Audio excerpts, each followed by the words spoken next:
अस्सलाम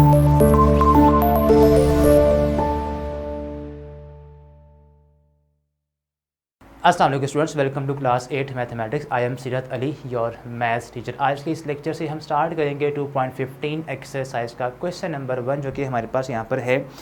using laws of exponents simplify and write answer in exponential notation या exponential form. Okay, तो first part हमारे पास यहाँ पे लिखा हुआ है, हमारे पास है 2⁴ इंटू 5⁴।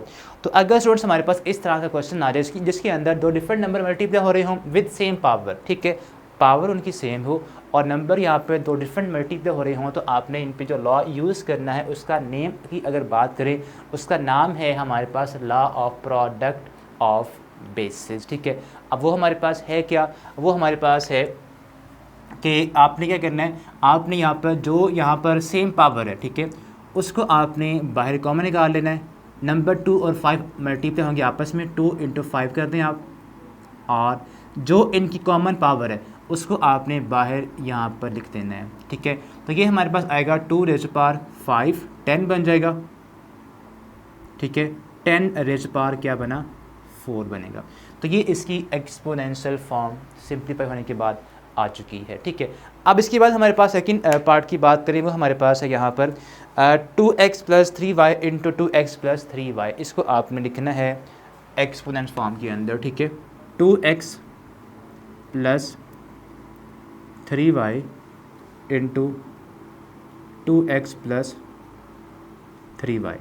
ओके, अब देखिए हमारे पास अगर दो सेम बेस मल्टीप्लाई हो रही हों, ठीक है, अगर हमारे पास दो सेम बेस मल्टीप्लाई हो रही हों तो हम क्या करते हैं, हम उनकी पावर्स को प्लस कर देते हैं। ठीक है, तो यहाँ देखिए हमारे पास क्या है, 2x + 3y, यहाँ पर भी 2x + 3y है, तो आपने इस 2x + 3y को लिखना है 1 टाइम, और जो इनकी पावर्स हैं, यहाँ पर पावर 1 यहाँ पर भी है और यहाँ पर भी पावर 1 है, इनको आप प्लस कर देंगे। 1 + 1 हमारे पास ये आ जाएगा 2x + 3y rays power 2।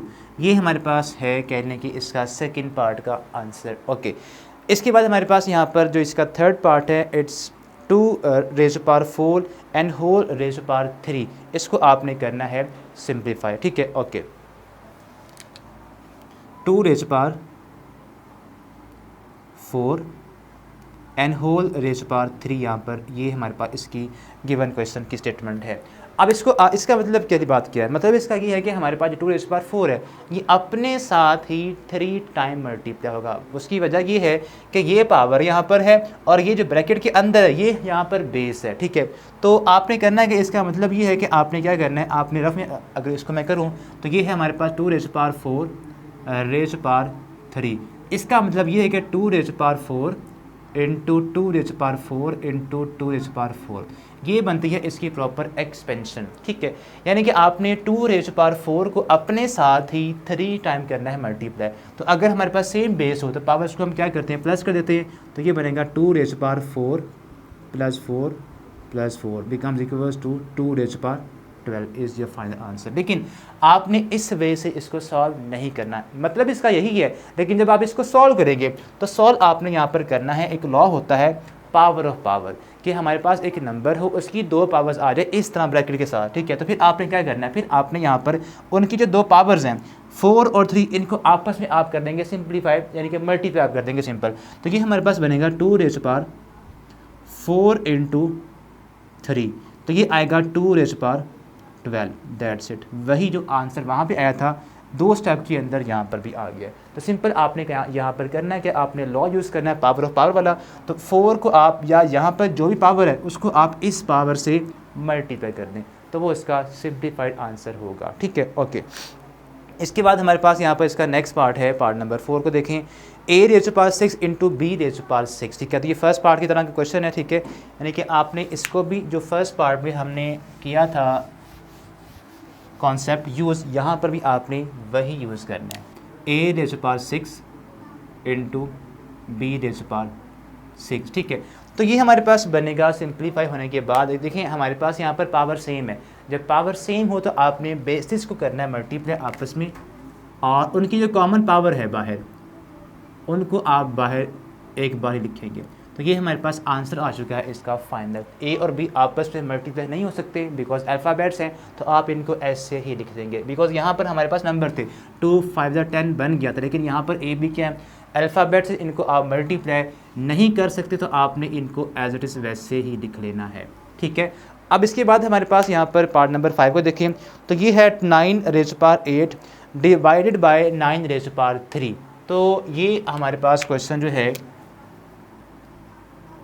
9 rays power 8 divided by 9 rays power 3।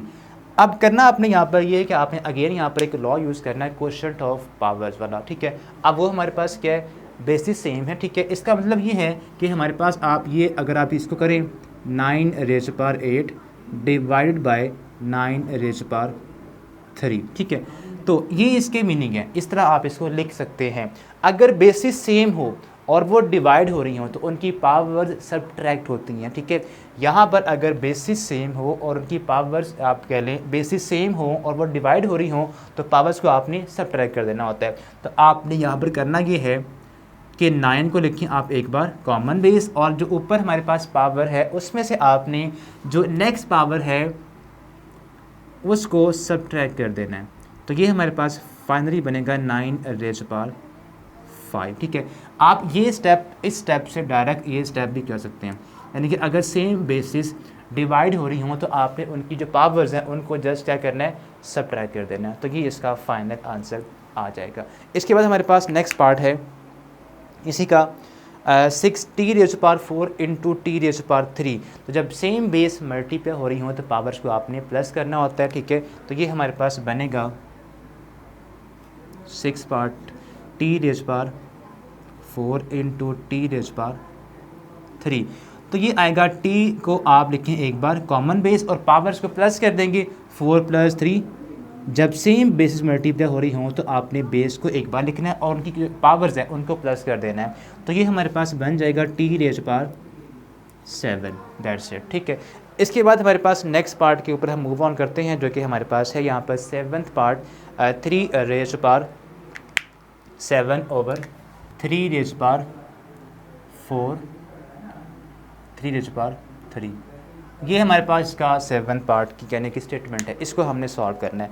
तो ये हमारे पास सिंप्लीफाई किस तरह पहले होगा, पहले आप देखें इन डिनोमिनेटर हमारे पास 2 नंबर्स मल्टीप्लाई हो रहे हैं विद सेम बेस। ठीक है, तो आपके पास यहाँ पर ये जो लॉ आप यूज़ करेंगे ऊपर जो हमारे पास न्यूमरेटर है उसको आप लिखें अभी वैसे ही एज इट इज़, और नीचे हमारे पास जो दो नंबर इन डिनोमिनेटर मल्टीप्लाई हो रहे हैं उनकी बेस सेम है। तो आपने करना यहाँ पर ये है कि उनकी कॉमन बेस एक बार लिखें और पावर्स को प्लस कर दें, 4 + 3 हो जाएगा। ठीक है, अब ये हमारे पास बनेगा 3 rays power 7 over 3 rays power 7। अब दो नंबर्स डिवाइड हो रहे हों विद सेम बेस। ठीक है, बिल्कुल ऐसे ही। ठीक है, तो पावर्स को आप सब्ट्रैक्ट करते हैं तो ये हमारे पास बनेगा 3 रेज़ पावर 7 - 7। ठीक है, ओके, तो ये आएगा 0। Any number raised power 0। ठीक है, या इसको हम बोलते हैं लॉ ऑफ ज़ीरो एक्सपोनेंट। अगर किसी भी नंबर की पावर 0 आ जाए वो 1 होता है। ठीक है, तो इसका आंसर क्या होगा 1 आ जाएगा। That's it. ये हमारे पास क्या आ गया, इसका फाइनल रिजल्ट आ गया। ठीक है, ओके। इसके बाद हमारे पास नेक्स्ट पार्ट की बात करें तो वो हमारे पास है 8 part 2 raised power 8 into a raised power 5। 8 part हमारे पास है यहाँ पर 2 raised power 8 into a raised power 5 over 2 raised power 3 into a raised power 2। ये हमारे पास क्वेश्चन की स्टेटमेंट है, इसको हमने सिंप्लीफाई करना है। ठीक है, ओके। तो आपने करना क्या, यहाँ पर देखिए हमारे पास यहाँ पर 2 डिफरेंट तरह की बेसिस हैं, एक 2 है और एक ए है। इनको आपने आपस में सॉल्व करना है। अब देखिए यहाँ पर आप इनको पहली बार सेपरेट कर सकते हैं इनको। ठीक है, वो किस तरह से, ये बनेगा 2 raised power 8 over 2 raised power 3 into a raised power 5 over a raised power 2। आप इस स्टेटमेंट को इस फॉर्म में भी कन्वर्ट कर सकते हैं। ठीक है, अब ये फॉर्म बनाने के बाद आप देखें यहाँ पर कॉमन सेम बेस है। ठीक है, और जब सेम बेस डिवाइड हो रही हो तो आपने जो क्वोशंट वाला जो फार्मूला है वो अप्लाई करना है। ठीक है, तो हम क्या करते थे, हाँ आपने यहाँ पे करना ये है कि बेस को आप एक बार लिखें और इनकी जो पावर्स हैं उनको सब्ट्रैक्ट कर दें। 8 - 3 करेंगे तो यहाँ पर आएगा 5 इंटू, ए को भी आप एक बार लिखें बिकॉज सेम बेस है, और पावर्स को आप सब्ट्रैक्ट कर दें। 5 - 2 करेंगे तो ये हमारे पास आ जाएगा 2^5 इंटू a^3। ये इसका फाइनल आंसर आ चुका है। That's it. ठीक है, इसके बाद हमारे पास यहाँ पर नेक्स्ट पार्ट हमारे यहाँ पर है पार्ट नंबर 9, इजीली आप कर सकते हैं। ठीक है, 10 की बात करें तो 10 भी आप देखें यहाँ पर 5^0 इंटू 3^0। तो एनी नंबर (0) क्या होता है, 1 होता है। जब आप इसको सॉल्व करेंगे, नंबर 10 की बात कर रहे हैं हम, 5^0 इंटू 3^0, दोनों का आंसर क्या होगा, 1 1, because any number (0) is equal to 1 होता है। तो ये आएगा 1 यहाँ पर भी और यहाँ पर भी 1 आ जाएगा। ठीक है, और इक्वल क्या आएगा, आंसर 1 के ही आएगा। That's it. ठीक है, इसके बाद हमारे पास नेक्स्ट इसका सेकंड लास्ट 11th पार्ट है, जिसको हम यहाँ पर स्टार्ट से सॉल्व करें। तो डियर स्टूडेंट्स, हमारे पास क्वेश्चन नंबर 11 की पढ़ें अगर आप स्टेटमेंट को, तो ये है 5^2 होल (3) इंटू 5^4 डिवाइडेड बाय 5^7। ये आपने इसको सिंप्लीफाई करना है। देखिए सब में हमारे पास बेस 5 ही है, पावर्स का फ़र्क आ रहा है, डिफरेंस आ रहा है, तो आपने स्टेप बाय स्टेप इनको सॉल्व करना है। पहले आपने यहाँ पर यूज़ करना है लॉ ऑफ पावर वाला। ठीक है, तो पावर्स मल्टीप्लाई होती हैं, अगर ऐसे आएँ तो 5 लिखें एक बार बेस में और 2 3 6 हो जाएगा इंटू 5^4 डिवाइडेड बाय 5^7 यहाँ पर आ जाएगा। नाउ अब यहाँ पे हमारे पास बनेगा 5 एक बार लिखें, बिकॉज सेम बेस अगर मल्टीप्लाई हो रही हों तो पावर्स को प्लस करते हैं। तो यहाँ पर आप 6 + 4 करेंगे डिवाइडेड बाय 5^7 यहाँ पर आ जाएगा। इस इज इक्वल्स टू बनेगा फर्दर ये 5^6 + 4 10 डिवाइडेड बाय 5^7। अब अगर दो डिफरेंट बेसिस डिवाइड हो रही हों, सेम बेस अगर दो डिवाइड हो रही हों, ठीक है, यहाँ भी 5 है और यहाँ पर भी 5 है, अगर दो सेम बेसिस डिवाइड हो रही हों तो उनकी पावर्स को हम सब्ट्रैक्ट करते हैं। ठीक है, तो ये हमारे पास होगा 5^10 - 7 बन जाएगा, इक्वल आएगा ये 5^3। ये इसका फाइनल एक्सपोनेंशियल फॉर्म के अंदर आंसर आ चुका है। लास्ट पार्ट को अगर हम देखें तो वो हमारे पास यहाँ पर है x²y⁵ ओवर xy⁴। तो ये हमारे पास होगा सॉल्व x² ओवर xy⁴। ये हमारे पास है इसका कहने के लास्ट पार्ट की स्टेटमेंट। इसको हमने सिंप्लीफाई करना है। ओके, तो आप बिल्कुल ऐसे जैसे हमने यहाँ पर एक काम किया था कि आपके पास अगर दो डिफरेंट बेसिस आ जाए तो आप उनको सेपरेटली डिवाइड कर सकते हैं। ठीक है, तो ये हमारे पास आएगा x² ओवर x, बना लें इसको, x² over x into y⁵ over y⁴ आ जाएगा। अब इसमें आपने करना यहाँ पर ये है कि अगर सेम बेस दो डिवाइड हो रही हों तो पावर्स को हम सब्ट्रैक्ट करते हैं। ठीक है, x² ओवर x है, डिवाइड हो रही हैं तो x हमारे पास जो ऊपर है उसको लिखें एक बार, और जो ऊपर पावर है उसमें से आप जो पावर नीचे वाली है उसको सब्ट्रैक्ट कर दें, और यहाँ पर x की पावर 1 है तो वो ऊपर जाके सब्ट्रैक्ट हो जाएगी। बिल्कुल ऐसे ही आपने यहाँ पर y⁵ में से 4 को सब्ट्रैक्ट कर देना है।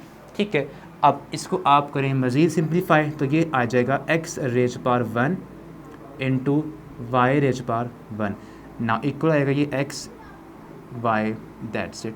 पावर में अगर 1 आए तो उसको हम नहीं लिखते। That's it. ये था final question of question number 1। ठीक है, होप सो आपने इनको अंडरस्टैंड कर लिया होगा। अब ये था हमारा आज का लेक्चर। अब नेक्स्ट वीडियो में हम सॉल्व करेंगे क्वेश्चन नंबर 2।